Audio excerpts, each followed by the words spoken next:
Yo, Big C in the house. You know the name. Fin Posse Podcast. Changing the game. Fins up high. Feel the aqua and orange. Miami heat blazing. We scorching the floor. Marino the tour. We stacking the saga. Legacy deep, call it football nirvana. Big C, break it down, got the stats in his veins. Play-by-play knowledge like he's calling the chains. Fins flying on the field, opponents feel the blast. Tyreek cheetah speed, leaving DBs in the past. Waddle with the wiggle, defense with the clamp. Aqua drip so clean, whole squad's the champ. Tune in, Big C, got the mic on lock. Fin Posse Podcast, it's the cream of the crop. Breaking news, hot takes, repping the block. For the Dolphin faithful, it's the one-stop shop. Fin Posse. We the voice of the fans. Miami stand tall, got the world in our hands. Best podcast, yo, ain't no debate. Big C, big vibes, setting it straight. Defense smash, call it Aqua Tsunami. X locking routes like a South Beach Armani. O-line holding strong, trenches like a fortress. Big C dissected, no stack goes dormant.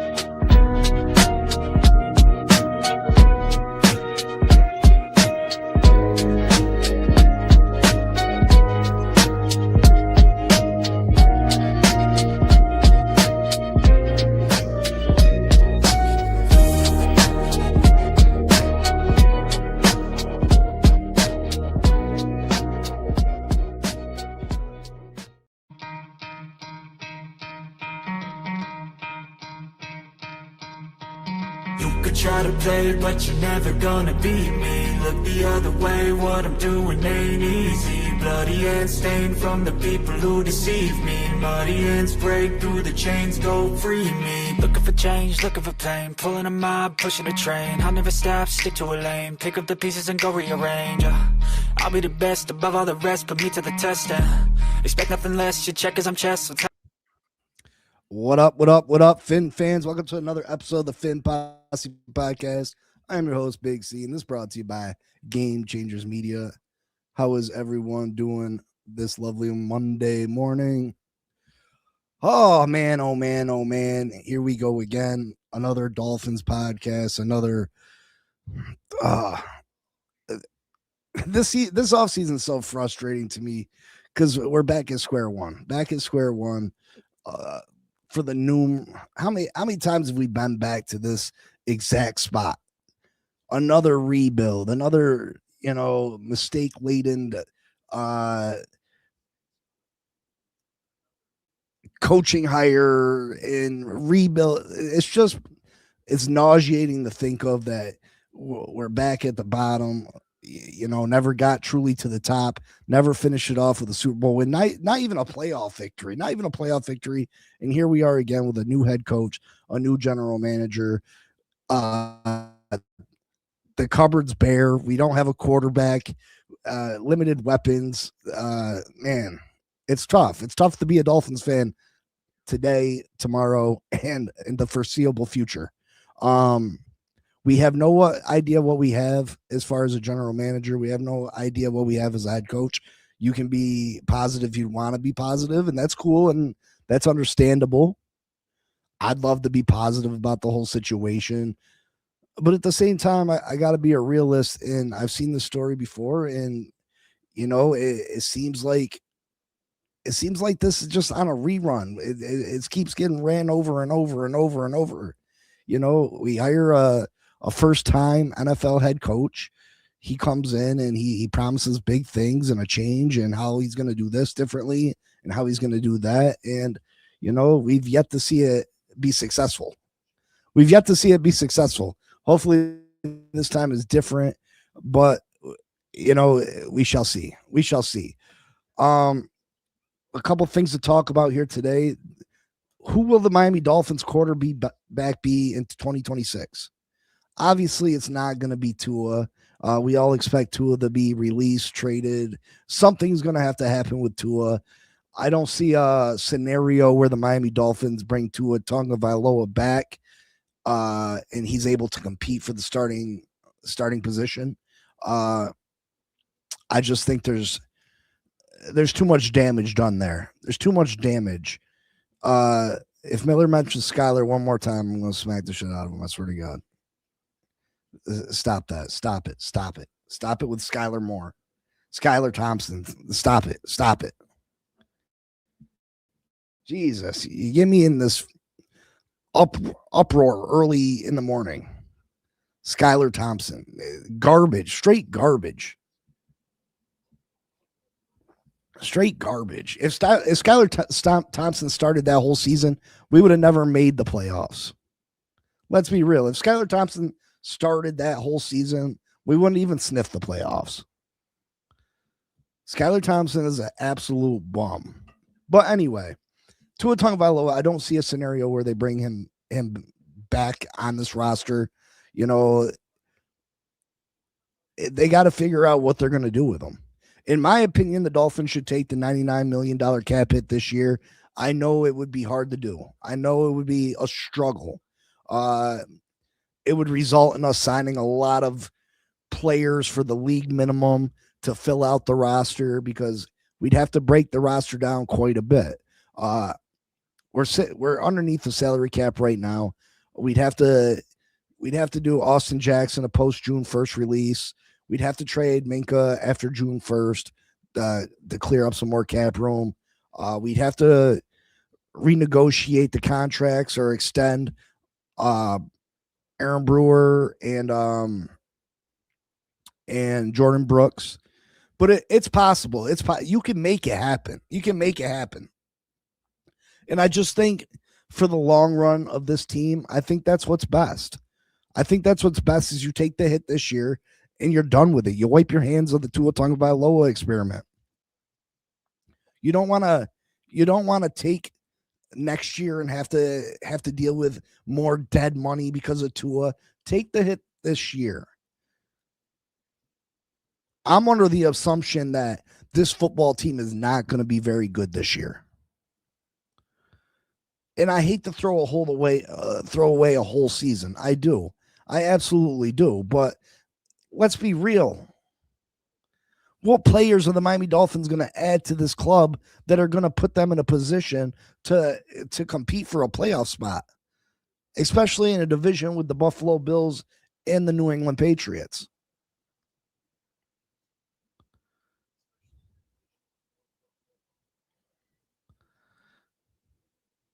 I've never understood the people that want to play Tua because we are already paying him.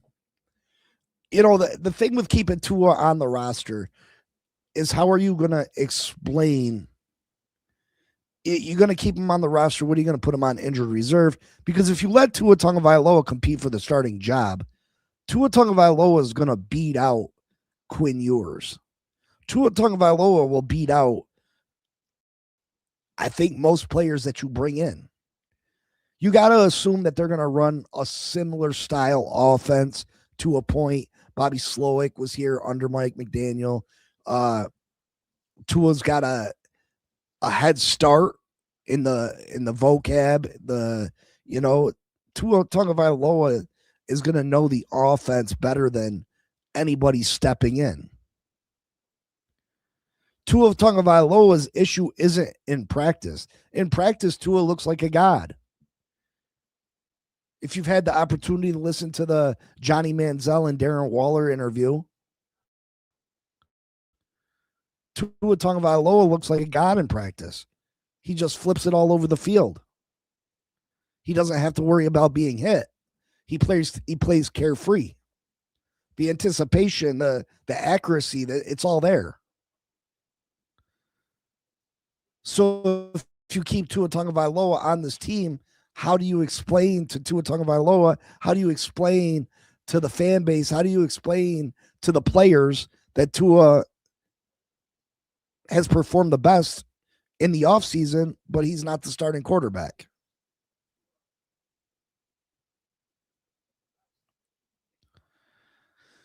So I think that's the issue with bringing him back, and I just don't think that Coach Half and Sully want that problem. They would just rather wash their hands of it. It's not their mistake. They didn't draft Tua. They didn't give Tua the massive contract extension. They didn't do any of those things. They're not tied to Tua Tagovailoa. So by getting rid of him, it's not a asterisk against their name. It's not a check mark or a blemish against their name. But if they decide to go with Tua Tagovailoa, which I don't think is a possibility, I really don't think it's a possibility. Let's say they run Tua out there and he's the starting quarterback for 2026, and Tua suffers a massive brain injury, which, listen, is very possible. Then that becomes their problem. Then that absolutely becomes their problem.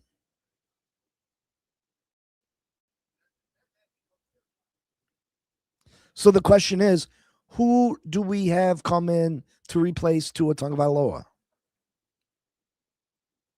Again, I believe that we should take the $99 million cap hit this year. So next year, we're free and clear.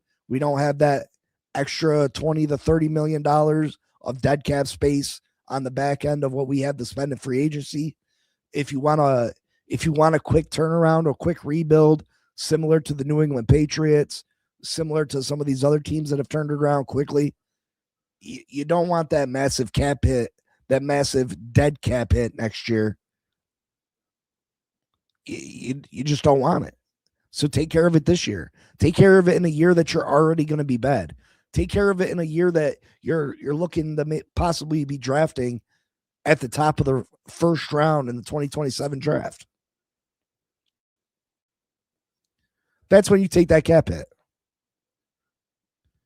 Who cares if we win one game or 4 games? The one game's actually better. It almost guarantees us the number 1 pick in the NFL draft. And I know it's be tough. I know it'll be tough to sit there and watch the Miami Dolphins lose week in and week out, week after week after week. But folks, if you ever want to see this team eventually get over the hump, eventually compete for Super Bowls, this is a part of it. This is what you got to go through something like this. And you can't half-ass it. You got to go full force. You got to do a rebuild the right way. And the right way is going about it is being bad this year, being very, very bad this year.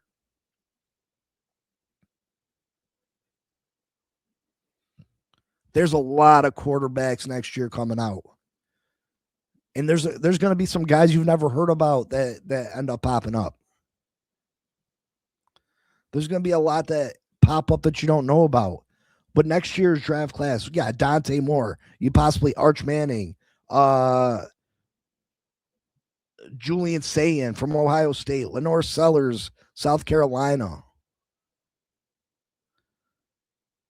You got the kid from Florida. There's a bunch of guys coming out next year. A bunch.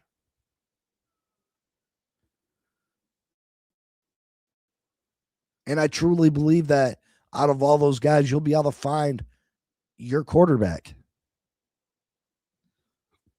The quarterback of the future. Not to mention the massive amount of cap space we'll have available to us next year. So, yeah, we may take our lumps this year. We may take our lumps in 2026.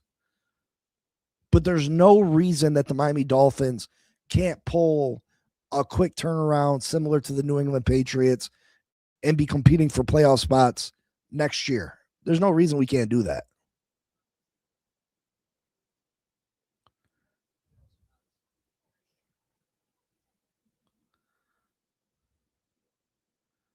There's a lot of quarterbacks available next year. A lot.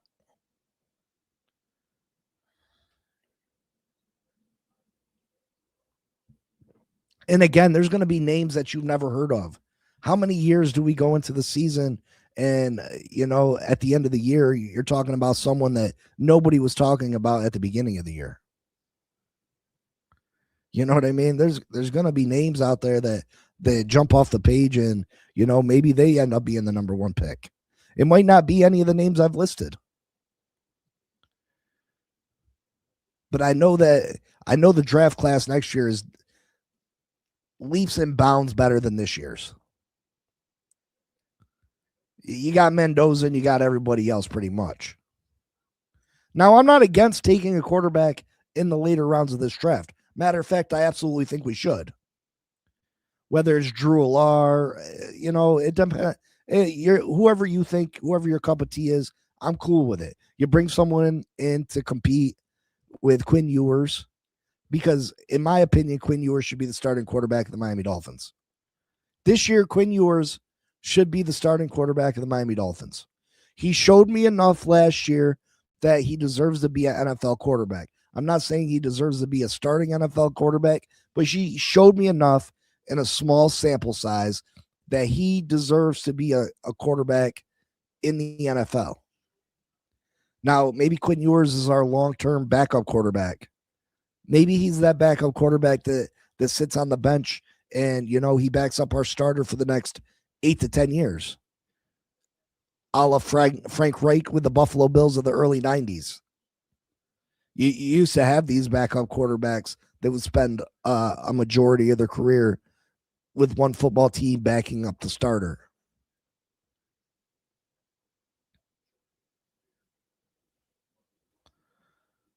But there's a lot of rumors going around right now as to free agent quarterbacks the Miami Dolphins should sign or could sign. And to me, the question is, why? Why are we in such a hurry to go out and overpay one of these free agent quarterbacks? Why?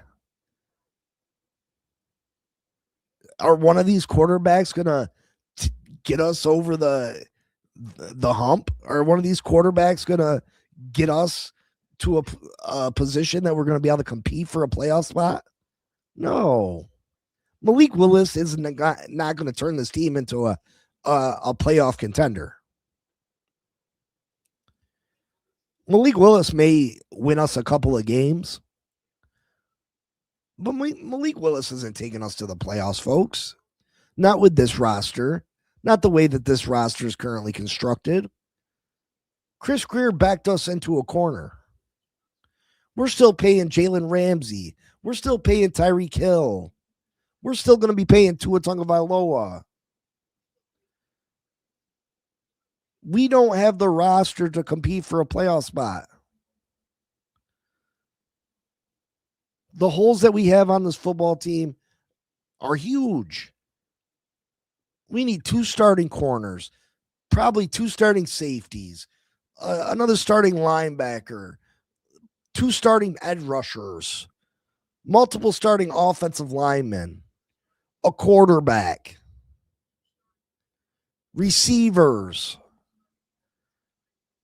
That's not something that you can handle in one offseason, especially with the amount of cap space we have. We don't have anything.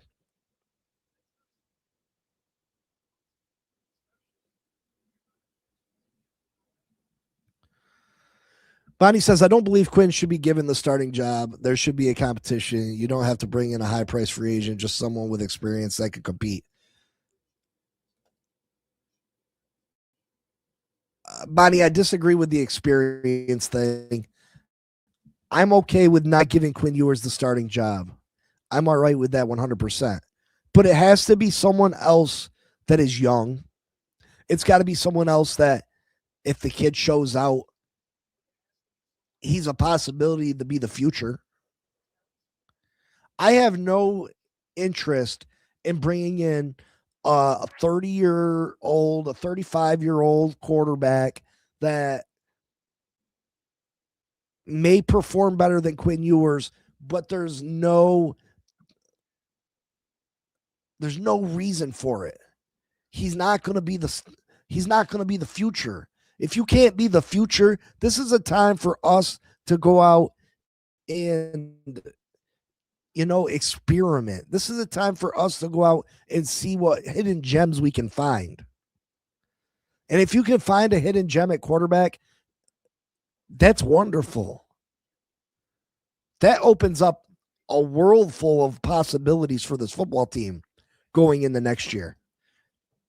If somehow, some way we find the quarterback of the future, a late round draft pick this year, possibly Quinn Ewers, maybe one of the young free agent quarterbacks available, or a young quarterback that we go and we trade for. You know what that does for the 2027 draft if we somehow find our quarterback of the future this year? That means we can trade out that number 1 pick. We could trade out that number 1 pick and grab 3 number 1 picks from somewhere else. We can grab 3 number 1 picks from someone else and build this team even faster.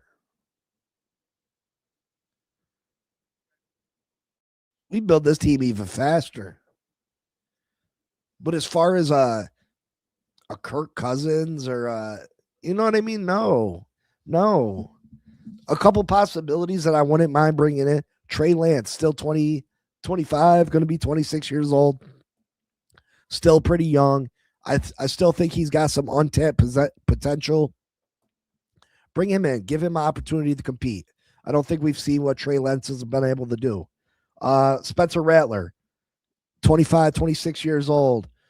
He's had a little bit of success with the New Orleans Saints. Bring him in. He's still an option. He still has his best football ahead of him. He could absolutely turn himself into a starting quarterback that can lead a team for 10 to 12 years.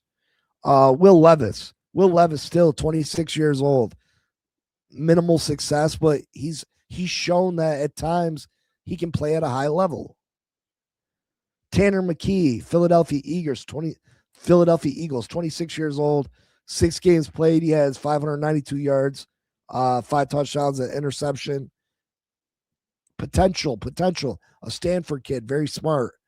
These are guys that they could win the starting job and still they got 10 to 12 years ahead of them that they can lead your franchise. Now, what are the chances of that happening? Pretty slim. But I still like their odds of being the future quarterback of the Miami Dolphins more so than Kirk Cousins, more so than Marcus Mariota.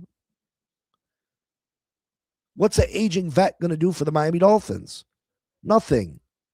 Besides, take them out the top 5 of the 2027 NFL draft. That's all they're going to do. They're going to ruin everything.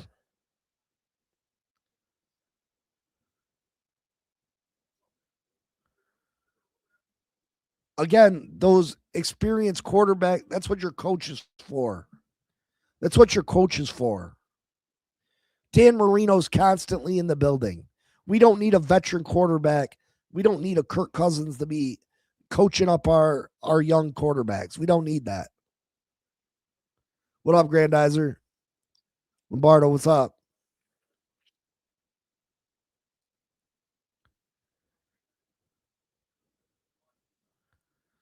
Again, I'm just saying, listen, not every name I name. I'm just naming the young guys.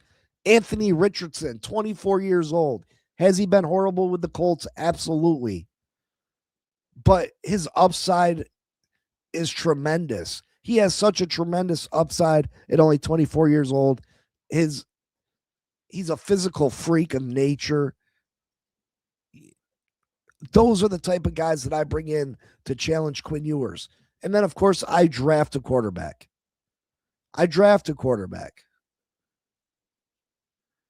And hopefully one of these late round guys, and I'm not going to say turn into Tom Brady, because that's, Tom Brady is that's a once in a lifetime type of thing. But, you never know who you're going to find in a late round draft pick. Maybe a Kirk Cousins type, you know what I mean? Kirk Cousins hasn't had a horrible career. He was a later round pick, not a late round pick. Was he a 3rd round pick?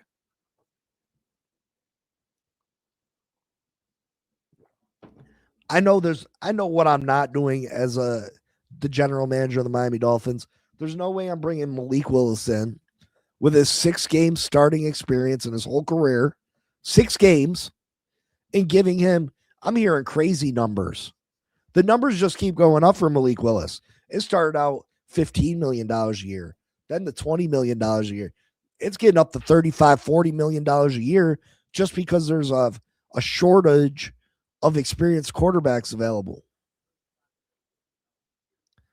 If a team gives Malik Willis $35, $40 million a year, that's crazy. That's absolutely crazy.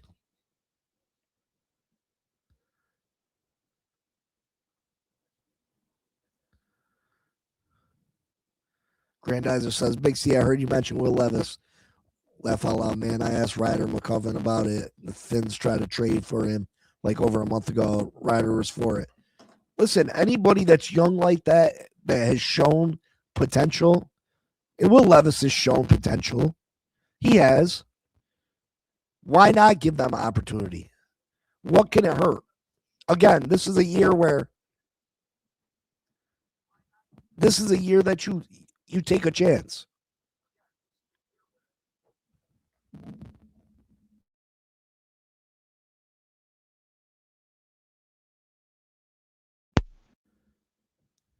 Take a chance. Take a swing. If you miss, you miss.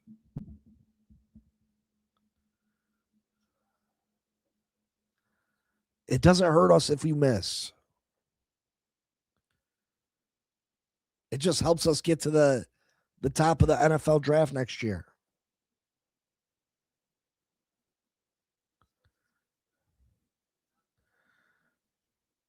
I mean, Jalen Monroe, I'm not the hugest fan of Jalen Monroe, but yeah, okay, sure.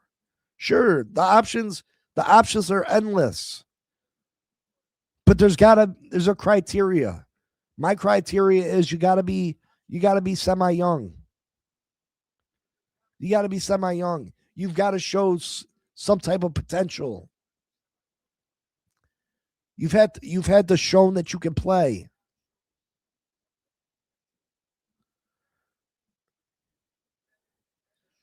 You got to have some physical gifts. I don't want people that are limited. I don't want guys that are coming off major injuries. So for me, Mac Jones, no. Mac Jones, listen, he looked phenomenal at times for the 49ers last year. Mac Jones is still decently young, but Mac Jones is limited in the things that he can do. He has limited arm strength. Physically, he's limited. You know, Mac Jones is the best option of those three, I think, though. Of the 3 people on my thumbnail, Mac Jones, Malik Willis, and Jimmy Garoppolo, I'm taking him all day.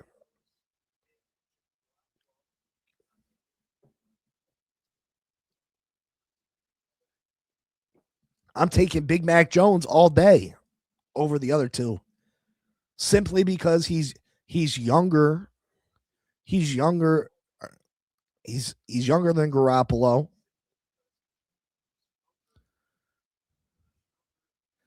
Cheaper, way cheaper than Willis.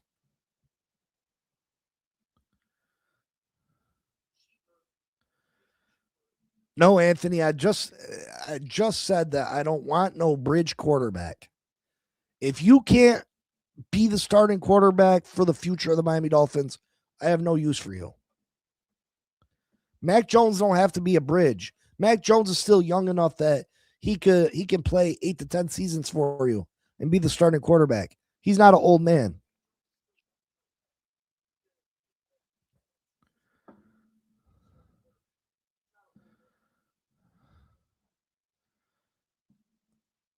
And if one of these young guys go out and win you 9 games and ball out,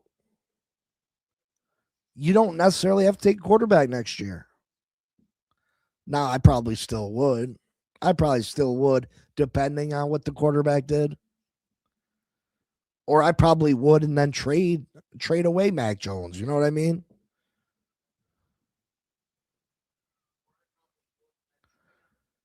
Yes, I'm predicting us to be bad. Absolutely. I'm not trying to win next year.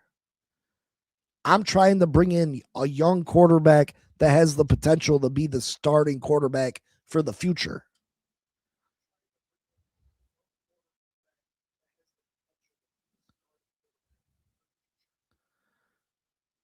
Malik Willis, man, why do we get Matt Flynn vibes?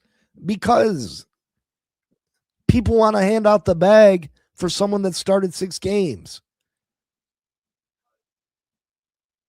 who's 3-3 as a starter in his career, and you want to give him $40 million a year?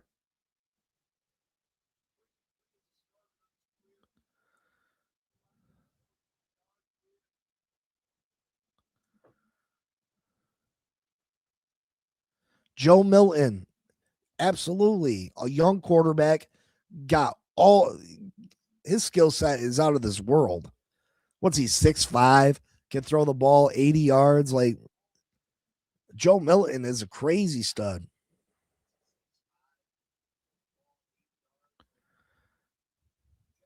Michael says, I don't want Willis. I would go with Quinn and draft a quarterback. Yes. Yes. And then in 2027, you have your pick. You have your pick of the litter. You got your pick of the litter.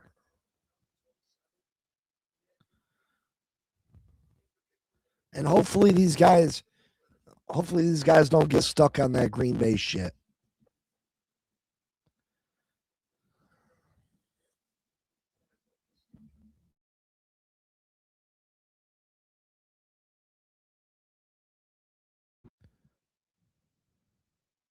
I'm really hoping that they don't, oh, we were in Green Bay with them. I really hope that's not the case.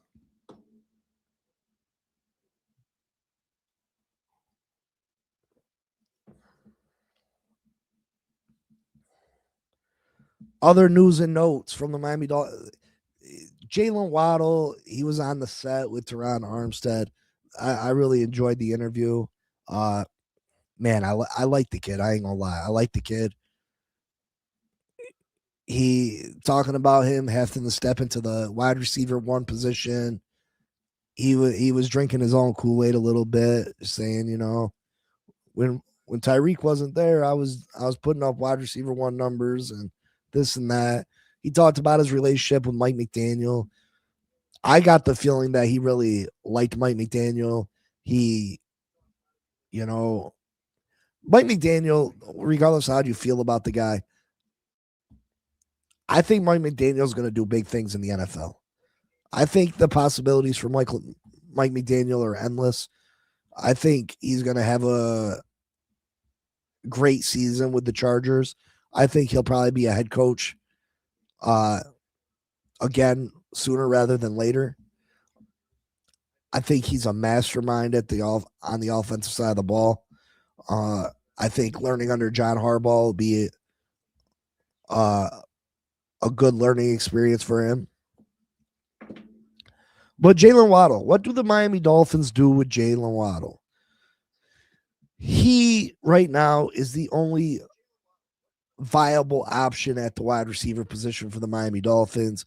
You got Malik Willis or blah, blah, blah, Jesus. Malik Washington, Taj Washington. But in reality, the only viable option you have is Jalen Waddle. What do you do with Jalen Waddle? I've said it time and time again that Jalen Waddle's not a number one receiver. This team needs a number one receiver. Is it a pressing need this year? It's not a pressing need. We don't have to use our number one overall pick on him, a number one wide receiver. We don't have to go find one in free agency this year. But it is an important part of a football team. To me, I feed Jalen Waddle the ball early and often this year, and then when the trade deadline comes around, I see if we can get another offer on a first round draft pick for Jalen Waddle.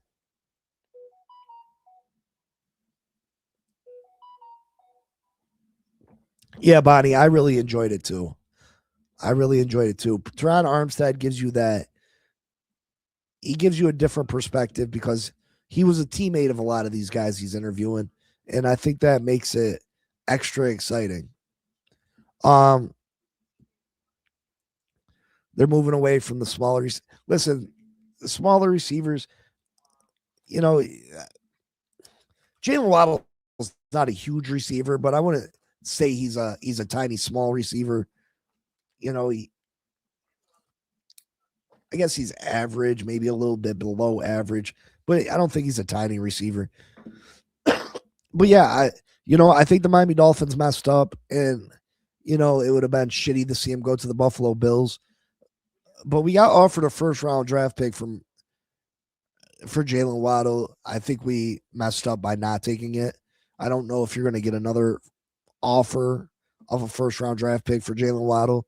That would have gave us an opportunity to do a whole redo and take another first round wide receiver with that draft pick. And hopefully we could have got a number one receiver with that pick.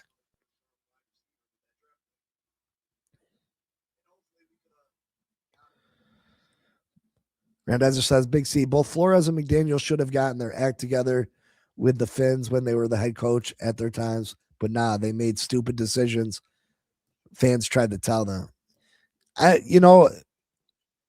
Grandizer, what's the common denominator with both those coaches? Now, I think Brian Flores could be a great head coach. Does he get another opportunity after what happened with him in Miami? I don't know. I don't know if Brian Flores ever gets another opportunity. Mike McDaniel didn't have that conspiracy behind him. So Mike McDaniel will get another opportunity. But what's the common denominator? They both had to work with Chris Grier. And Chris Grier, he messed things up. Chris Grier messed things up. Chris Grier is the real reason that we're in the position we're in right now. Bottom line, Chris Grier is in the position we're in the position we're in right now because of Chris Grier.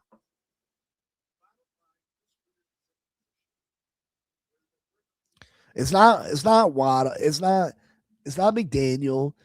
It's not Tua. It's Chris Grier. Mike McDaniel was brought in here to fix Tua Tagovailoa. Mike McDaniel did that.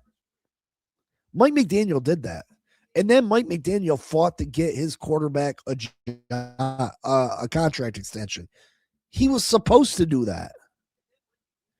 It was Chris Grier's job to be like, no, we're not giving him a contract extension now. No, we haven't seen enough from Tua to give him that contract extension. No, let him play on the fifth-year option. No, we're not going to give more money to Jalen Ramsey for no reason. No, we're not going to give more money to Tyreek Hill for no reason.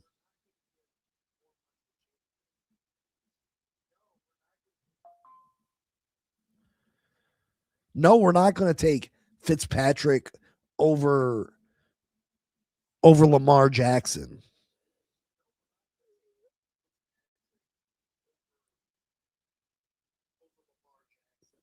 No, we're not going to draft all these injury-prone players.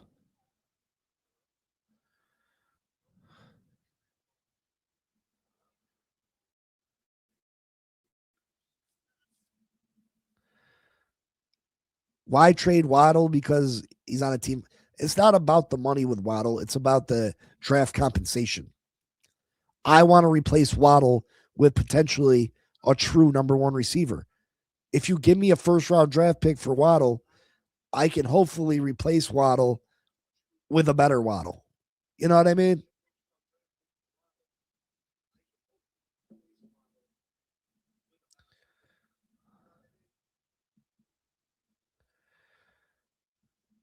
You got to hold, you got to look and see, where Waddle was drafted.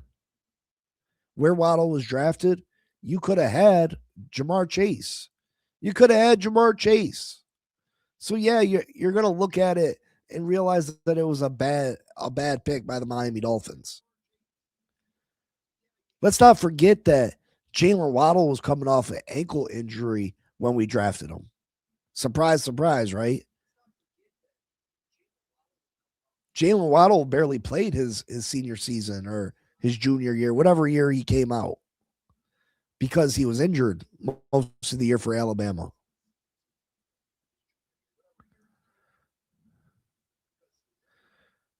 Green Bay has a history of drafting injury-prone wide receivers. Green Bay's drafting isn't as great as people want to think it is. How much is Green Bay's success over the last 30 years is tied to the quarterback position? And I'll tell you this, Sully had zero to do with drafting Aaron Rodgers. He had zero to do with trading for Brett Favre. So they can't take that credit. You take Aaron Rodgers and Brett Favre off those Green Bay Packer teams, and the Packers are not good.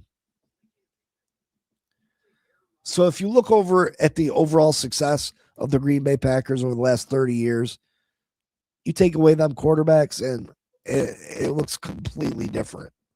It looks completely different. And you can say that Sully had something to do with the drafting of Jordan Love. Jordan Love's not in the same stratosphere as Aaron Rodgers or Brett Favre.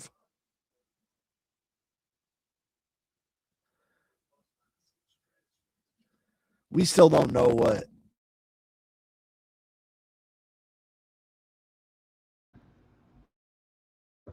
We still don't know what Jordan Love's going to turn into.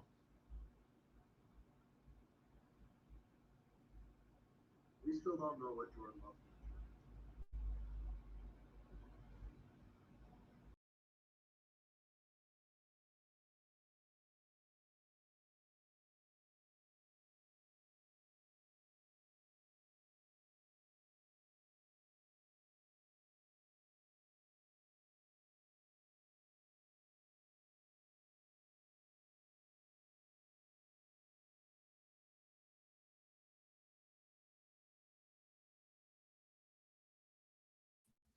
Sorry, I had to fix my mic.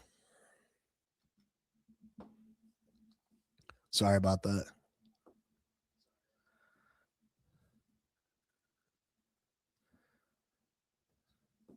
But yeah, you know, as much as people want to put the Green Bay Packers front office on this pedestal, are they as good as what everybody thinks they are? Are they as good as what everybody thinks they are? Or did they just have great quarterbacks? Great quarterbacks.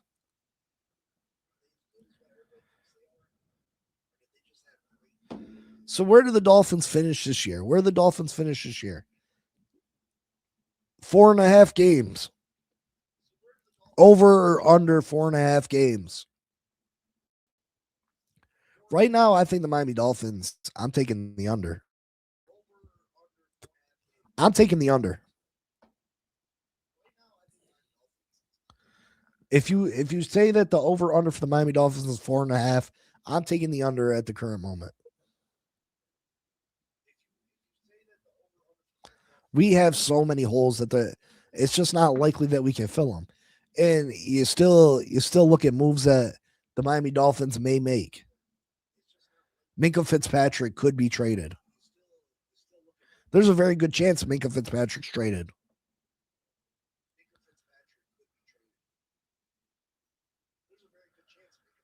Austin Jackson could be released.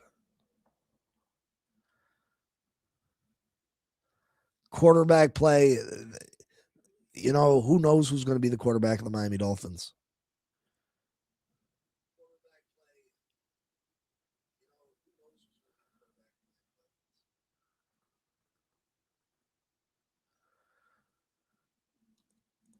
But Bonnie, they continuously draft quarterbacks, but how is that what makes them good? I mean, they took Aaron Rodgers, which Aaron Rodgers was supposed to go well before he went in that draft. Aaron Rodgers he was in talks to going number 1 in that draft. It was between him and Alex Smith. And then he falls to 20 something. They got lucky that they got Aaron Rodgers. Lucky. I don't know why Aaron Rodgers fell to 20-something in the draft, but he did. And Brett Favre, they traded for.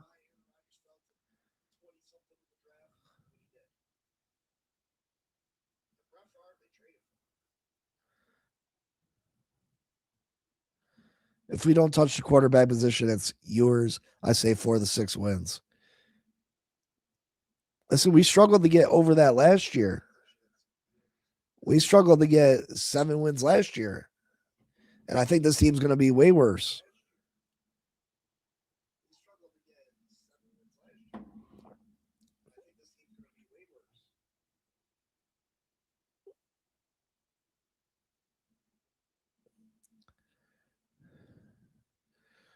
The backup quarterbacks, yeah, they had Matt Hasselbeck. They had Mark Brunell.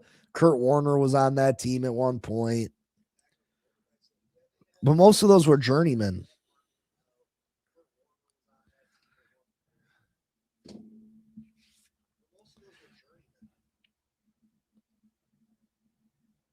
You would like to think, Bonnie, you would like to think. I find it, they were drafting quarterbacks all those years when they should have been adding pieces to help Aaron Rodgers and Brett Favre win Super Bowls. There's lots of years that people were questioning the Green Bay Packers front office because they weren't going out and getting Aaron Rodgers top tier wide receiver talent. They wouldn't draft a first round wide receiver for Aaron Rodgers. They want to go get skill players for Brett Favre.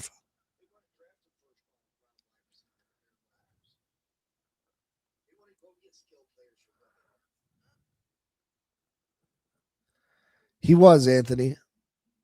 He was. Mark Brunell got traded to Jacksonville.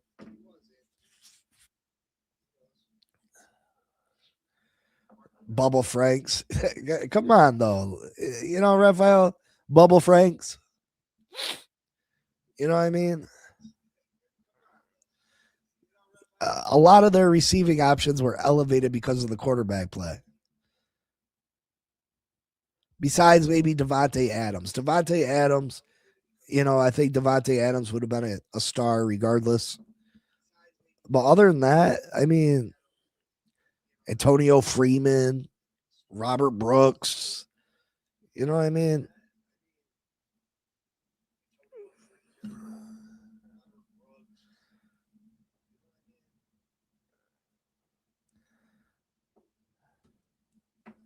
But over under 4.5. I'm taking the under right now. I think this team's gonna get worse than what it is right now. Shannon Sharp was early, he wasn't there a long time.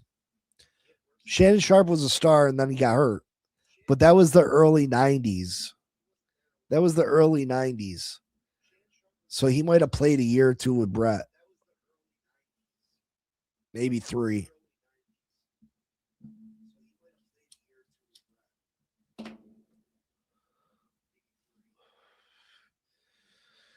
Also, I reapplied, just a little cliff note here. I reapplied for monetization. If YouTube doesn't monetize me this time, I'm thinking about starting a Patreon page. So listen, if they don't monetize me, I don't know what else I can do over here. So the Fin Posse might move strictly the Patreon. I hope that people will come over and view the channel over there. But if there's no way that I can grow and grow the Fin Posse podcast, I can't just continue to do it over here for no reason. You know what I mean? I just can't continue to do it over here with no chance of ever growing. So I hope that people would come over and view it over on Patreon. But if not, I apologize to all of you, but I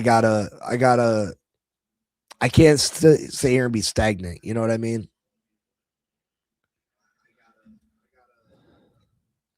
Big C, if the reports are true from Bleacher Report that there are teams that need a safety to give Miami a 3rd and a 5th for Fitzpatrick, do you take it?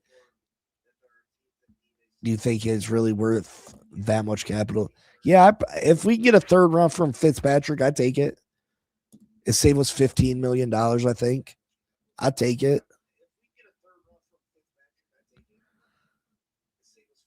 Look what Tua did to the Green Bay wide receiver in Miami. You remember? Yeah. What the hell was his name?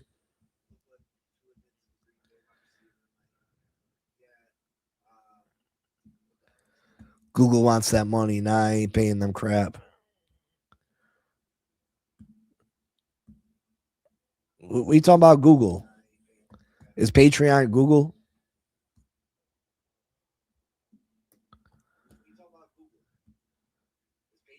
Yeah, that was Shannon Sharp. Shannon Sharp's brother, Sterling Sharp. Yeah.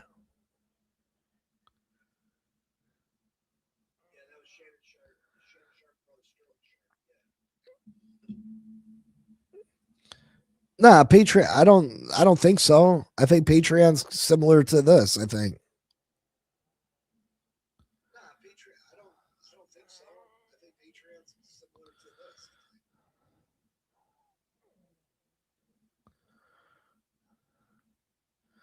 I'm not saying. I mean, I'm not saying I'll completely stop the Fin Posse podcast over here, but maybe I'll do a lot of extra stuff over on Patreon. And if you'd like to join over on Patreon, we can have like uh, a membership over there, and maybe I'll live stream all the games over there. You don't have to worry about copyright and stuff over there neither. So like I can show the whole game on my computer and give play by play or show plays and show reviews of plays and stuff like that. Big C for me, I don't necessarily need to draft the corner in the first round because the corner safety position this year is in the second and the third.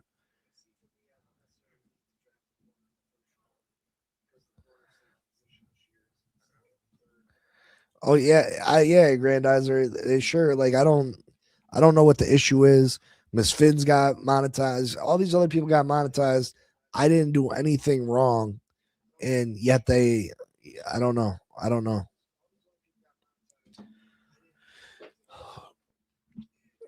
So right now, as this team sits, obviously a lot of changes still to happen.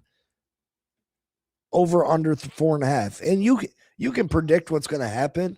You can predict we go and we draft, we fill some spots, we go out, we sign a veteran quarterback.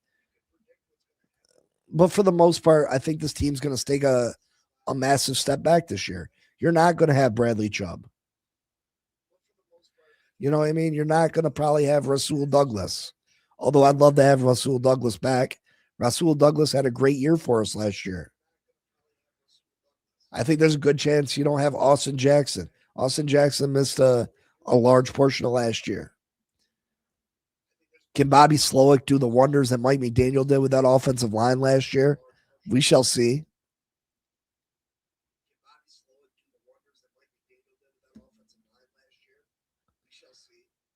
We shall see.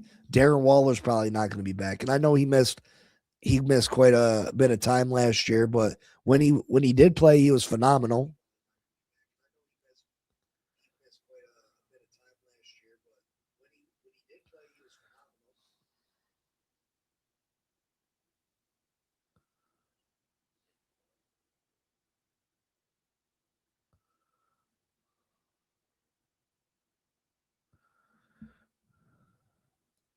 I didn't watch the hockey game. I didn't.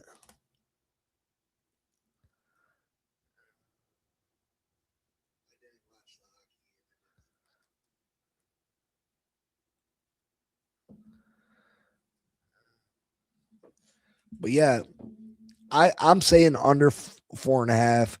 I think the Miami Dolphins. I think we win 3 games. I think three games is the max for the Dolphins. I really do. I really do. And I think that's probably good enough to get us the number 1 pick in the draft. And that's what I'm looking for. I'm looking for that number 1 pick in the draft next year. Because I don't think Quinn Ewers is the future. I don't think any of the quarterbacks that we can sign in free agency are the future. I don't think there's a quarterback that we can trade for that is going to be the future. I think our future lies in the first round of the 2027 NFL draft. That's me. That's me. I take the massive cap hit this year with Tua Tagovailoa.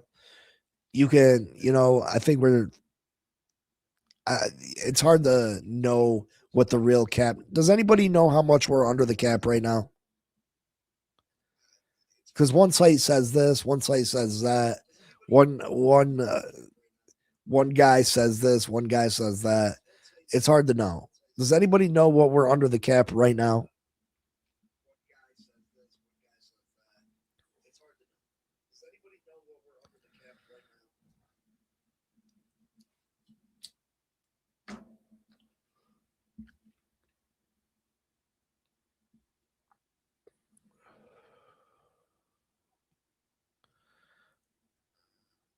Anybody? Anybody?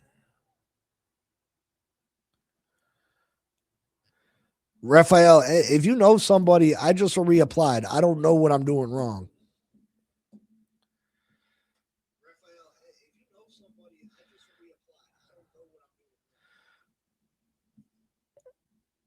We're over the cap or under, Edward? I thought we're 3.2 under, right?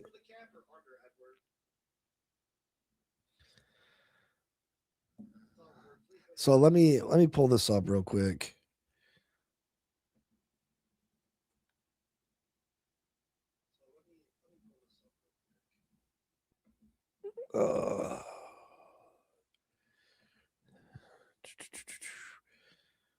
Share screen.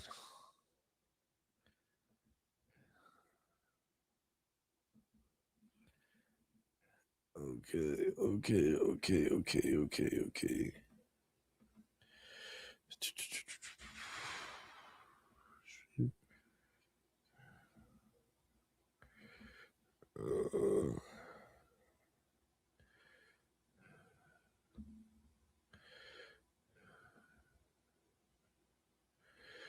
Okay.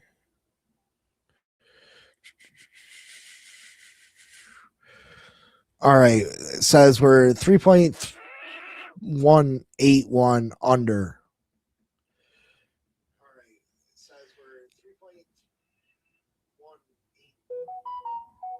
So we cut to a $99 million cap hit. That takes us 39 million under or over. 39 million over.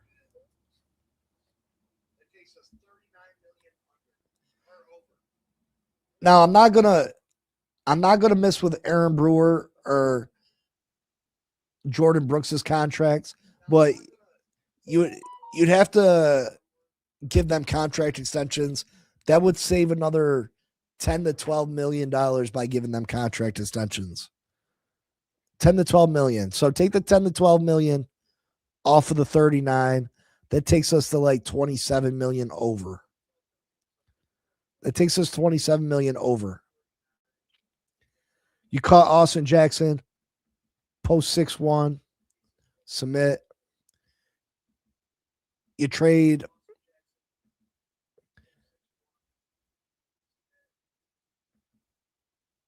Minka, post 6-1, submit.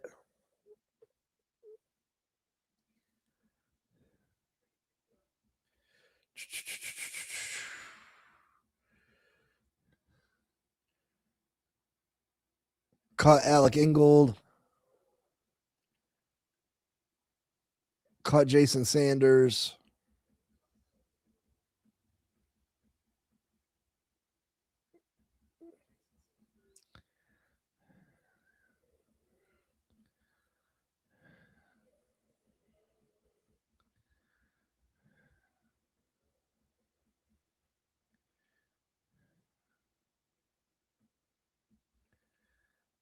That takes us to 6 million over.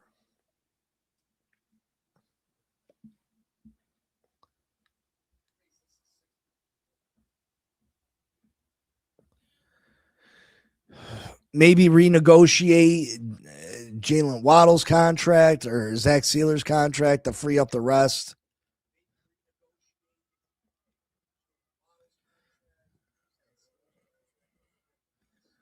We're 1.286 under.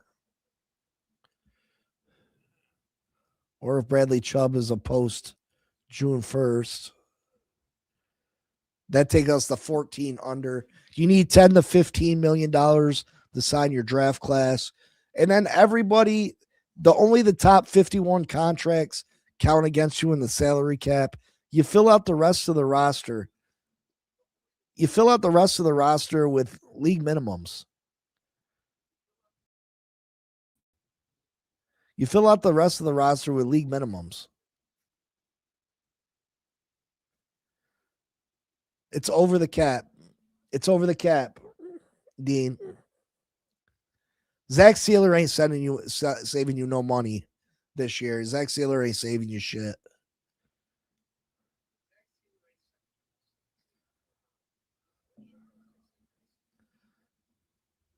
But it is possible. Would the team be a disaster? Absolutely. But that guarantees us the number one pick in the draft. That's what we want. We still keep all our young guys. We still keep all the guys from this year's draft, last year's draft, the draft before last. You still have H.N. You would still have Waddle. Still have Zach Sealer. Still have Jordan Brooks.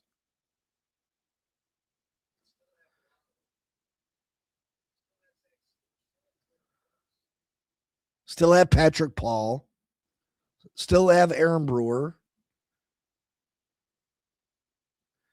Shit, let me pull that back up. Damn it.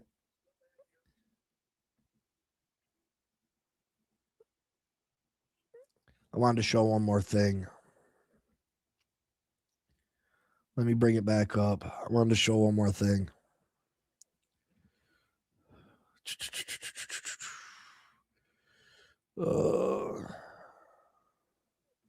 Add the screen.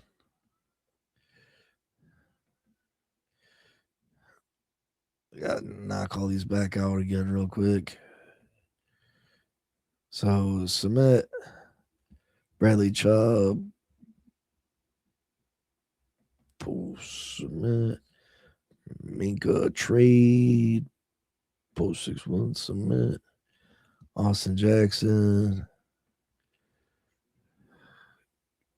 Post 6-1.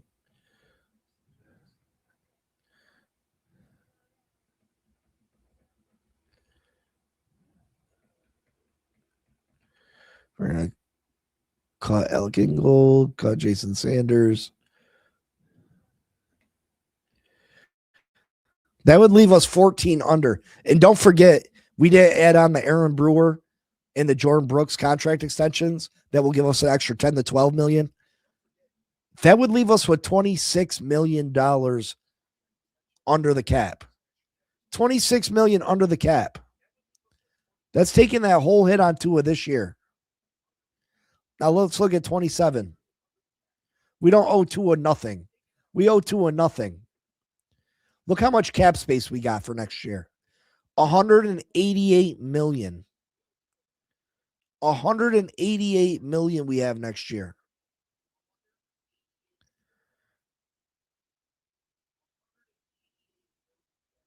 Adding on to a football team that has Aaron Brewer, Zach Sealer, Jordan Brooks, Devon Achane, Patrick Paul, Jalen Waddle, all your 2026 draft picks, all your 2027 draft picks, all your 2025 draft picks, your Kenneth Grants, your Jordan Phillips, your Jonas Savaianaya. Hopefully he takes a step forward this year. Your Ollie Gordon. Your Marshall, the corner from Florida. And then you have 188 million to go out and fill the rest of your roster out. There's no reason to believe, if we go about it the way I'm talking about, that 2026 got to be the only year that we're a bad NFL team.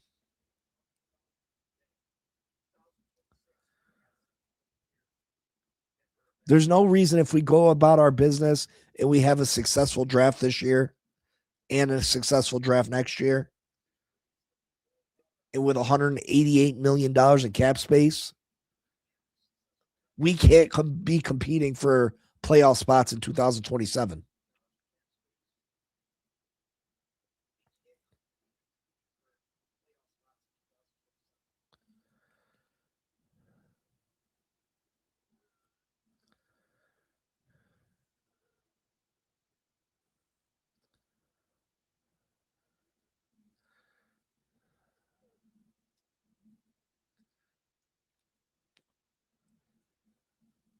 Dean says the way I look at the 2026 is either win a playoff game, which isn't happening, or a top 5 draft pick. So just keep Waddle, Paul, Brooks, and Brewer as core. HN needs to be traded for a second. Are you replacing HN as a second round pick? With your second round pick, are you replacing the type of player HN is? To me, I say no. I don't think anybody you're probably going to take in the second round is going to be able to replace the superstar that Devon HN is.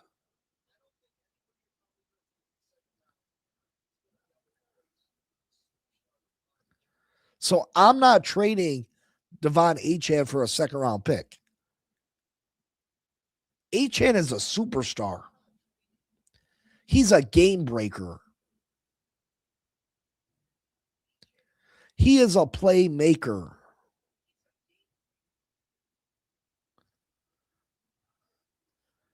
For what? Even if we extend HN, how much is it really going to cost us? $12, $13 million a year? He's worth it to me. He's a game breaker. He break open a game with one rush. Look how many times he did it last year.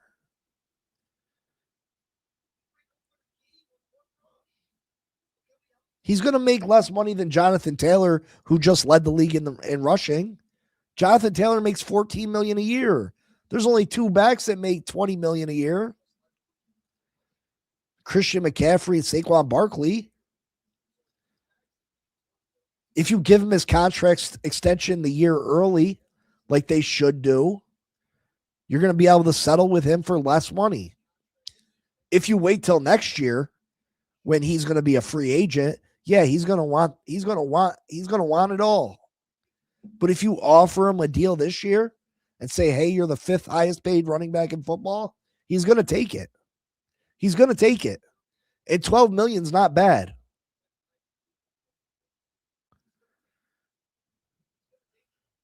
We don't have to give HN $20 million a year. We don't have to do that. He's not a free agent. He's still under contract. Not to mention he can't say that he deserves more money than Jonathan Taylor, who led the league in rushing. Jonathan Taylor's at $14 million. They can re-sign Devon HN at $13 million. $13 million. And at $13 million, I think that's good money.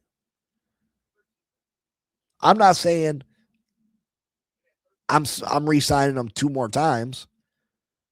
But if you give him a 4-year contract extension, he's still under 30 years old by the time it's over with.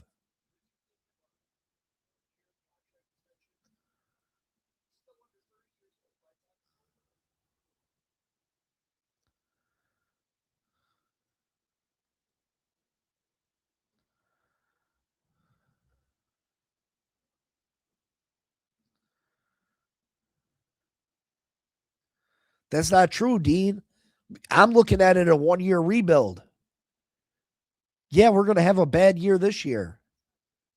Don't run them into the ground. Don't run them into the ground this year. But I fully expect in 2027 to compete for playoff spots, compete for Super Bowl. You know what I mean? It's only 1 year.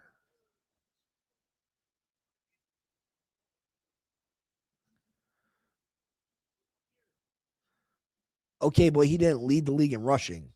Jonathan Taylor did. Jonathan Taylor makes $14 million a year. You're giving HN the deal early. He's not a free agent. He's going to take that deal. He's going to take the deal. Trust me. He'll take the deal. He's not going to risk going into the season and getting hurt and not getting no contract. He going to take $14 million a year, $13 million a year. He going to take it. First and foremost, he knows that running backs don't make that type of money. No, he doesn't have leverage because running backs are a dime a dozen. You said it right now. He doesn't have the leverage to go get paid more than Jonathan Taylor. He doesn't. Go ahead, play your final year on $3 million. Go ahead. Risk getting hurt. Go ahead. No, he's going to take that deal, brother. He's going to take that deal. 100% he taking the money. He going to take that money.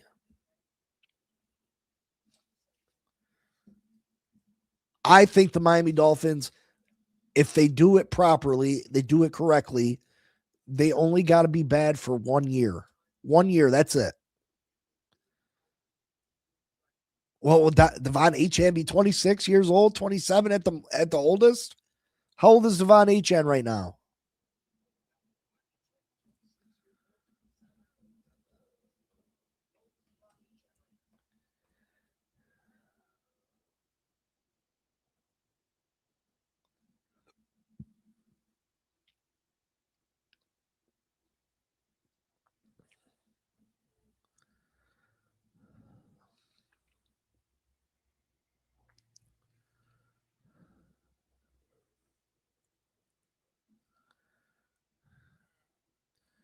He's 24 years old. We want to move off a 24-year-old running back? Like, come on. He's 24 years old. He'll be 25.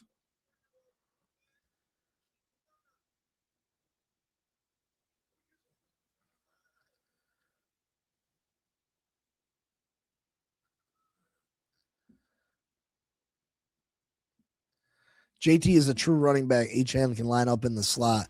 He's more valuable. They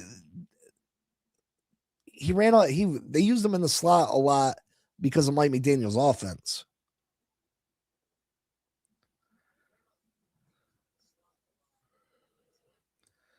Again, he's 24 years old, and we're talking about moving off him for a second-round draft pick? That's what we're talking about? Come on, man. Craziness. He will sign for $13, $14 million a year. Trust it.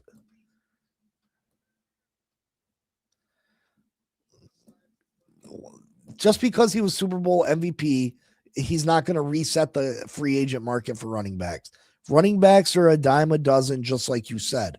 Devon Achane is special. Achane special. If you think Walker's getting more than $12 million, you're crazy. You think what's the running back's name for Seattle? You think he's getting $12 million? I doubt it.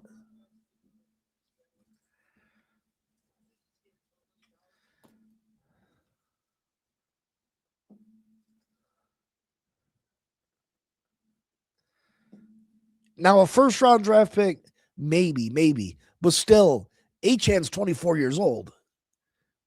Like, come on. I'm not moving off Achane.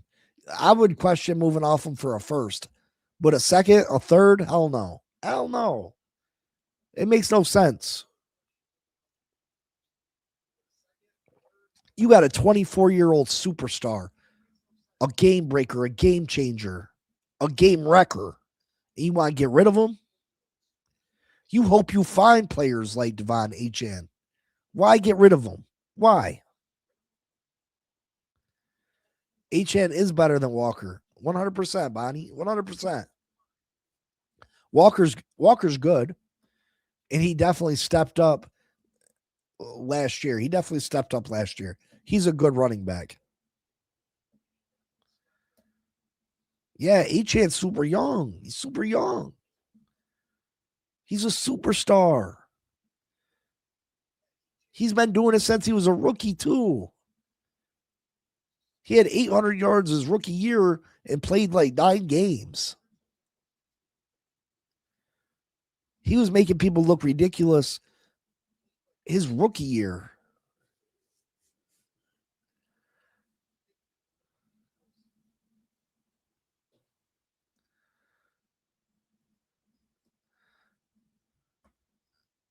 Yeah, Seattle definitely uses 2 backs more than most teams do. I think Walker could be a number 1 back, though. He's a big physical back that also got speed. He don't need Charbonnet. And he gonna get a nice contract, but he ain't getting more than Jonathan Taylor.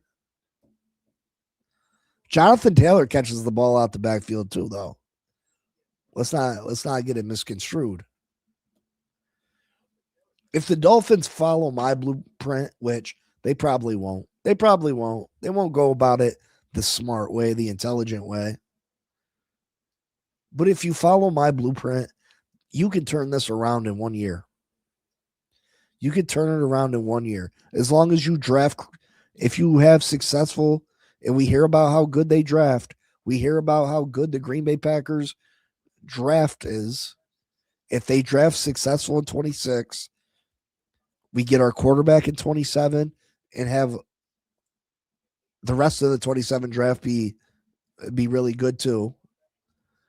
If our 25 guys can progress, if Jonah can take a step forward, if Kenneth Grant can take a step forward, if Marshall, the corner, can take a step forward,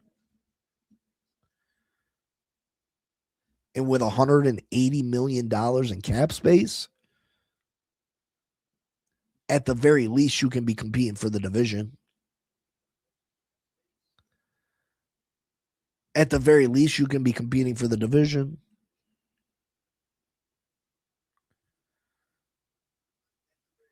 In 2027. But you got to get the draft right, and you got to get the quarterback right. And that's a lot to ask. That's a lot of ifs and buts. But this is why we hired them, because these are the guys that Troy Aikman and the rest of the upper ups, Stephen Ross, Dan Marino, these are the guys that they thought could get that job done. So that's the expectation, that they can figure out who's who, that they can go out and do what's needed to be done, that they're going to draft the correct guys to fill out this roster. So I'm going to assume that they do the right things and draft the right people. And if they do it the way that I say that they should do it, we'll be back in no time. This will just be a little hiccup. This will just be a little hiccup.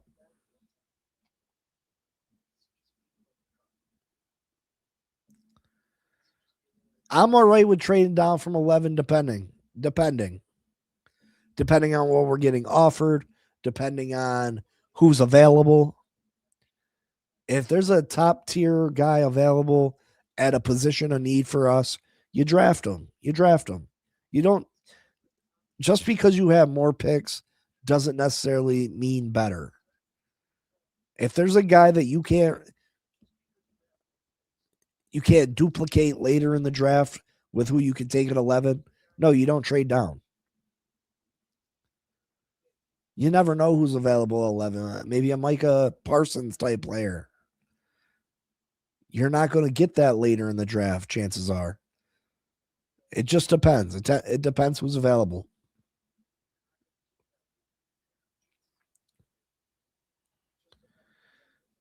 Yeah, you can blame Troy Aikman if you want to. Hell yeah. Hell yeah. Yes, sir. All right. I got to get out of here, though. We have plenty of time to talk about all this. I should be back tomorrow. Like I said, this off season, I'm going to try to do Mondays, Wednesdays, and Fridays. But if I don't have nothing going on or there's some Dolphin news or I just want to chat, I'm going to get on here when I can. So I love y'all. I appreciate y'all. Please think about it. If I move a show over the Patreon, maybe like a members only thing, if you guys would be interested in joining, over there, I'll live stream every game. I'll be able to break down games. I'll be able to use footage of games without getting copyrighted. We'll be able to do a lot more over there. It'll be very interested. I'll be doing Sims using Madden. A bunch of different things I have planned for my members only channel. So think about it. I appreciate you all. I love you all. Hit that like button for me too. Subscribe if you're not subscribed. Help the channel out. Hopefully YouTube sees the channel growing and they'll want to monetize me, but who knows. But anyway, I love y'all. I appreciate y'all. And fins up forever and ever and ever. Peace. Yo, Big C in the house. You know the name.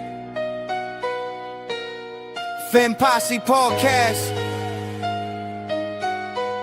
Changing the game. Fins up high. Feel the aqua and orange. Miami heat blazing. We scorching the floor. You know the tour. We stacking the saga. Legacy deep, call it football nirvana. Big C, break it down, got the stats in his veins. Play-by-play knowledge like he's calling the chains. Fins flying on the field, opponents feel the blast. Tyreek cheetah speed, leaving DBs in the past. Waddle with the wiggle, defense with the clamp. Aqua drip so clean, whole squad's the champ. Tune in, Big C, got the mic on lock. Fin Posse Podcast, it's the cream of the crop. Breaking news, hot takes, repping the block. For the Dolphin faithful, it's the one-stop shop. Fin Posse. We the voice of the fans. Miami stand tall, got the world in our hands. Best podcast, yo, ain't no debate. Big C, big vibes, setting it straight. The fin smash, call it Aqua Tsunami. X locking routes like a South Beach Armani. O-line holding strong, trenches like a fortress. Big C dissected, no stack goes dormant.